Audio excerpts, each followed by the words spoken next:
Hello दोस्तों, यदि आप भी कक्षा 11th का त्रैमासिक परीक्षा का पेपर देने जा रहे हैं 19 सितंबर से, तो यहाँ पर बाबू आप लोगों ने फिजिक्स का जो है 100% ओरिजिनल वायरल सब्जेक्टिव प्रश्न लेकर आए हैं। कल आपकी एग्जाम बाबू 100% जो है यही प्रश्न का जो है सब्जेक्टिव प्रश्न जो है कल आपकी एग्जाम में रहने वाला है। अगर ये क्वेश्चन एग्जाम में नहीं आता है, नहीं लड़ता है बाबू, तो आप चैनल को जो है बिल्कुल अनसब्सक्राइब कर लीजिएगा, क्योंकि यहाँ पर बाबू आप लोगों ने 19 सितंबर को ना बिल्कुल 100% जो है ना आप लोग को ओरिजिनल सब्जेक्टिव प्रश्न का जो है एक एक प्रश्न का जो है सही से जो आप लोगों ने आंसर करवाने वाले हैं। यहाँ पर बाबू आप लोगों ने 100% आप लोग को जो है आंसर बताएंगे, ठीक है। तो यही क्वेश्चन एग्जाम में कल मिलने वाला है, ठीक है। तो यहाँ पर बाबू आप लोगों ने 100% यहाँ पर जो ना आंसर के साथ बताने वाले हैं। तो वीडियो पर दोस्तों आप लोग लास्ट तक बने ना। आप लोग चैनल को सब्सक्राइब नहीं किए तो फटाफट कर लीजिए। आगे भी इसी तरह से बाबू आप लोग को ना सब्जेक्टिव प्रश्न ऑब्जेक्टिव आप लोग को मिलता रहेगा, ओरिजिनल सब्जेक्टिव प्रश्न ऑब्जेक्टिव, ठीक है। तो चलिए एक एक प्रश्न का जो है सही सही सब्जेक्टिव प्रश्न का आंसर देखने वाले हैं। तो सबसे पहले यहाँ पर दोस्तों फिजिक्स का जो विषय कोड रहेगा 117 रहेगा, और यहाँ पर जो है पूरे समय यहाँ पर 3 घंटा मिलने वाला, ठीक है।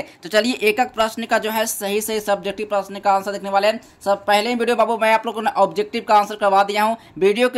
इस वीडियो के डिस्क्रिप्शन में बाबू ऑब्जेक्टिव का लिंक मिलेगा, तो आप वहां से जो है ऑब्जेक्टिव जो है आप लोग कंप्लीट करना, ठीक है। चलिए यहाँ पर जो है सब्जेक्टिव प्रश्न का आंसर देखने वाले हैं, ठीक है। तो चलिए एक एक प्रश्न का जो है सब्जेक्टिव का आंसर बताएंगे, ताकि आप एग्जाम में एक ही प्रश्न गलती करके ना आए, ठीक है। तो चलिए सबसे पहले यहाँ पर बाबू आप लोग को ना देखिए यहाँ पर जो ना खंड ब में बाबू यानी सेक्शन बी में यहाँ पर जो ना लघु उत्तरीय प्रश्न से 1 से लेकर 20 जो है सब्जेक्टिव प्रश्न रहेगा, जिसमें से बाबू आपको ना 10 प्रश्न का जो है सब्जेक्टिव प्रश्न का आंसर देकर, ठीक है। सही प्रश्न का मार्क्स बाबू 2-2 नंबर का रहेगा, ठीक है। तो यहाँ पर बाबू ना एक एक प्रश्न का जो है सही बाबू आप लोग ना सब्जेक्टिव प्रश्न का आंसर बताने वाले हैं, ठीक है। तो पहला नंबर क्वेश्चन कल आपकी एग्जाम में रहने वाला ना, वर्दल वृत्त में जो है गतिमान कण की जो है क्रांति चाल का सूत्र निकालने के लिए बोल रहा है, ठीक ना। तो 2 नंबर क्वेश्चन है कि यहाँ पर कार्य ऊर्जा का प्रमेय को क्या करना है, प्रमाणित करने के लिए बोल रहा है, ठीक ना। कार्य और ऊर्जा का जो है प्रमेय को प्रमाणित करने के लिए बोल रहा है बाबू। क्वेश्चन जो है 2-2 नंबर का सही मार्क्स का क्वेश्चन है, ठीक है। तो चलिए यहाँ पर जो है 3 नंबर क्वेश्चन है।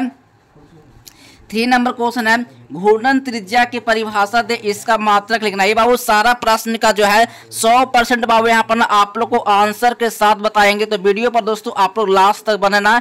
यहाँ पर ना बाबू आप लोग को फेक पेपर है बिल्कुल कल 19 सितंबर को, ठीक है। 19 सितंबर को बिल्कुल 100% बाबू कल आपके एग्जाम में यही क्वेश्चन पेपर आपके एग्जाम में रहने वाला, ठीक है। तो एक एक प्रश्न का जो है सही सब्जेक्टिव आंसर देख लीजिए। पहले मैं आप लोग को जो है प्रश्न करवाएंगे, इसके साथ यहाँ पर बाबू 100% आंसर भी बताएंगे, ठीक है। तो कल आप एग्जाम में पूरा प्रश्न का आंसर देख के आइएगा, ठीक है। चलिए अब 4 नंबर यहाँ पर है ना, समझाएं कि पृथ्वी की सतह पर गुरुत्वीय त्वरण जी का मान बदलता है। यहाँ इसको सारा प्रश्न का आंसर बताने वाले हैं। 5 नंबर क्वेश्चन है पलायन वेग से आप क्या समझते हैं। 6 नंबर क्वेश्चन है रबर की अपेक्षा इस्पात अधिक प्रत्याशित क्यों माना जाता है। 7 नंबर क्वेश्चन है किन स्थितियों से जो है सरल लोलक की जो गति सरल आवर्त होती है। चलिए यहाँ पर 8 नंबर क्वेश्चन है वर्षा की बूंदे गोलाकार क्यों होती है। चलिए इसका सारा प्रश्न का आंसर बाबू अभी के इस वीडियो में बताने वाले हैं। तो पहले यहाँ पर ना प्रश्न का पूरा यहाँ पर जो है क्वेश्चन देख लेते हैं, फिर इसके बाद आंसर भी देखेंगे, ठीक है ना। 9 नंबर क्वेश्चन है तापमान बढ़ने पर द्रवों की जो है जो क्या होता है साइनता क्यों घटती है, ठीक है। 10 नंबर क्वेश्चन है धारा रेखीय गति एवं जो है विषुबद्ध एवं गति में अंतर स्पष्ट करना है, ठीक है। यहाँ पर 10 क्वेश्चन ही आपको एग्जाम में बना करना है। 20 क्वेश्चन पूछेगा, जिसमें से आपको 10 क्वेश्चन ही बना करना है। 10 से बाबू 11 क्वेश्चन नहीं होना चाहिए, ठीक ना। 10 में आपको ही बना कराना है, ठीक है। चलिए अब यहाँ पर जो है लॉन्ग क्वेश्चन का आंसर देखने वाले हैं।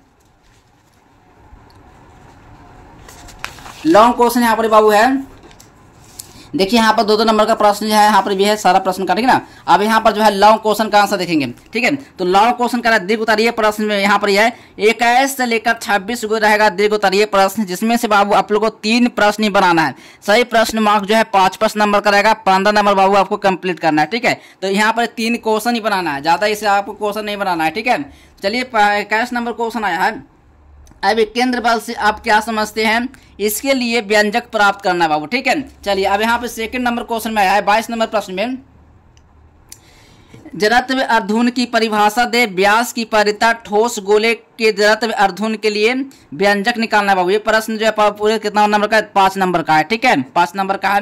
तो एक एक प्रश्न का जो है सही सही आप लोग को सब्जेक्टिव प्रश्न का आंसर बताने वाले हैं। 100% बाबू यहाँ पर आप लोग को ना आंसर के साथ बताएंगे। यहाँ पर बाबू आप लोग क्वेश्चन करवा के नहीं छोड़ेंगे, यहाँ पर बाबू आपको आंसर भी बताएंगे इसका सारा प्रश्न का आंसर। कल आपको जाकर सीधे छाप देना है, ठीक ना। चलिए 23 नंबर क्वेश्चन है बर्नौली के प्रमेय को लिखें एवं सिद्ध करें, ठीक है। 24 नंबर क्वेश्चन है न्यूटन के शीतलन नियम को लिखें, इसकी मदद से किसी द्रव्य की विशिष्ट ऊष्मा धारिता निकालने के लिए प्रयोग का वर्णन करें, ठीक है। यहाँ पर बाबू आप लोग को ना सारा सब्जेक्टिव प्रश्न का यहाँ पर ना आंसर आपको अब आपको ना बताने वाले हैं। यहाँ पर मात्र 3 क्वेश्चन ही आपको बनाना है, ठीक है। चलिए यहाँ पर बाबू एक एक प्रश्न का जो है सही सही जो है सब्जेक्टिव प्रश्न का आंसर देखने वाले हैं, ठीक है। तो वीडियो पर लास्ट तक बनना। चैनल को बाबू आप लोग अभी तक सब्सक्राइब नहीं किए तो कर लीजिए, क्योंकि आगे भी कल आप लोग को ना इसी तरह से मैथ और बाबू आप लोग को जो भूगोल का मैथ का और क्या बोलता है कि जीव विज्ञान का बाबू आप लोग को ओरिजिनल क्वेश्चन इसी तरह से लेकर आते रहेंगे, ठीक है। चलिए आप लोग फटाफट जल्दी से आप लोग चैनल को सब्सक्राइब कर लीजिए।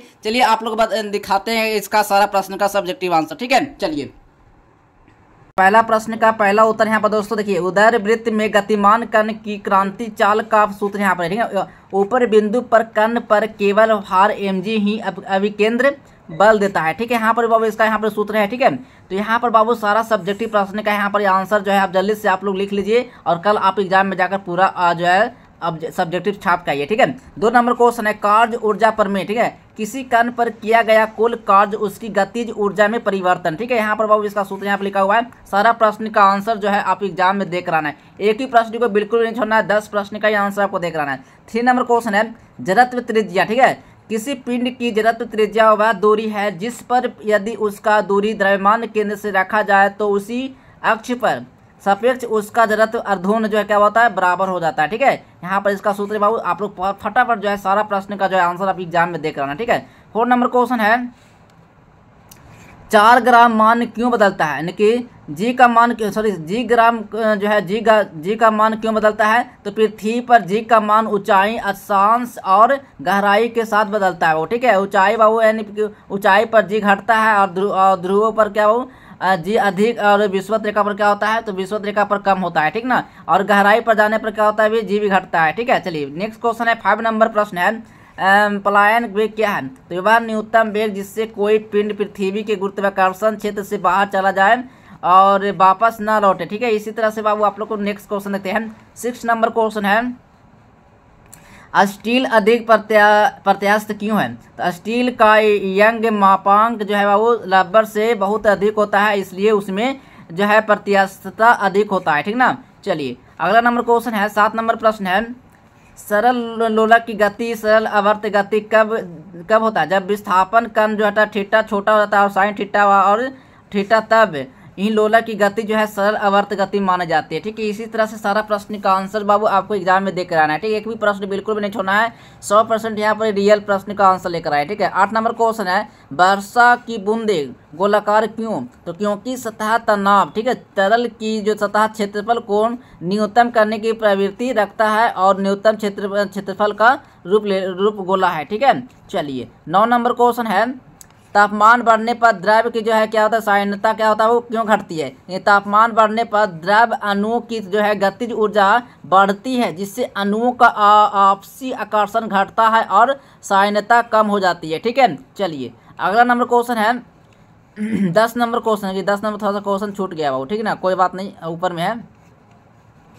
9 नंबर क्वेश्चन है, यहाँ 9 नंबर करवा दिए, 10 नंबर, ठीक है। 10 नंबर क्वेश्चन है धारा रेखीय व विद्युत गति में अंतर लिखना है। तो धारा क्या है वो धारा रेखीय क्या है तो द्रव्य की परतें नियमित समांतर पथों में चलती है, कोई परत आपस में क्या है आपस में नहीं मिलती है, ठीक है।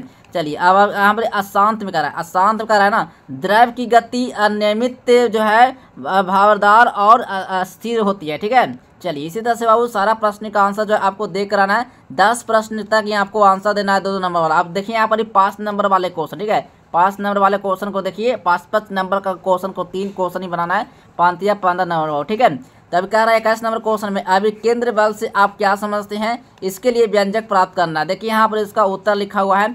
अब यहाँ पर देखिए जब कोई वस्तु वृत्ताकार पथ पर गति करती है तो वह निरंतर दिशा बदलती है। ठीक है, दिशा बदलने के लिए उस पर एक बल का कार्य करना आवश्यकता होता है। ठीक ना, तो इसी तरह से बाबू इसका सारा प्रश्न का आंसर जो है आप लोग जो है एग्जाम में देख रहा ना। अगर यहाँ पर सारा सब्जेक्टिव प्रश्न का आंसर आप लोग पढ़ के बताएंगे तो हो सकता है यहाँ पर ज़्यादा वीडियो लंबा हो जाएगा। ठीक ना, अब यहाँ पर देखिए सारा प्रश्न का जो आंसर आप एग्जाम में लिख के आना, ये 5 नंबर का क्वेश्चन है। अब यहाँ पर इसका नीचे निष्कर्ष दिया हुआ है। अब देखिए 22 नंबर क्वेश्चन है, जड़त्व अधूर्ण की परिभाषा दे, व्यास के परितः ठोस गोले और जड़त्व अधूर्ण का व्यंजक निकाले। ठीक है, वो यहाँ पर कुल क्वेश्चन जो है मार्क्स जो है 5 नंबर का है। ठीक ना, परिभाषा यहाँ पर लिखा हुआ है। परिभाषा क्या है बाबू? किसी वस्तु का जड़त्व अधूर्ण उस वस्तु के कणों का द्रव्यमान और उनके घूर्णन अक्ष से दूरी एक माप है। यह दर्शाता है कि वस्तु चक्कर लगाने के लिए कितनी प्रतिरोधक और गणितीय रूप से है। ठीक है, तो यहाँ पर देखिए सतत वस्तु के यहाँ पर पूरा प्रश्न का जो है आंसर यहाँ पर लिखा हुआ है। ठीक है, तो सारा प्रश्न का आंसर आपको देख कर आना एग्जाम में, एक ही प्रश्न बिल्कुल नहीं छोड़ना है। प्रश्न नंबर 30 है, बर्नौली का प्रमेय लिखे एवं सिद्ध करे। ठीक है, 5 नंबर का क्वेश्चन है। ठीक है, तो कह बयानी रूप से बर्नौली प्रमेय आप द्रव है। ठीक ना, घर्षणहीन और स्थिर धारा, ठीक है, वाले प्रवाह के लिए कैसी जो है स्ट्रीम लाइन पर है। ठीक है, इस तरह से बाबू सारा प्रश्न का जो है आंसर आपको देख रहना है। ठीक है, चलिए दोस्तों मिलते हैं अगले नेक्स्ट वीडियो में, तब तक के लिए बाय बाय, जय हिंद, वंदे मातरम।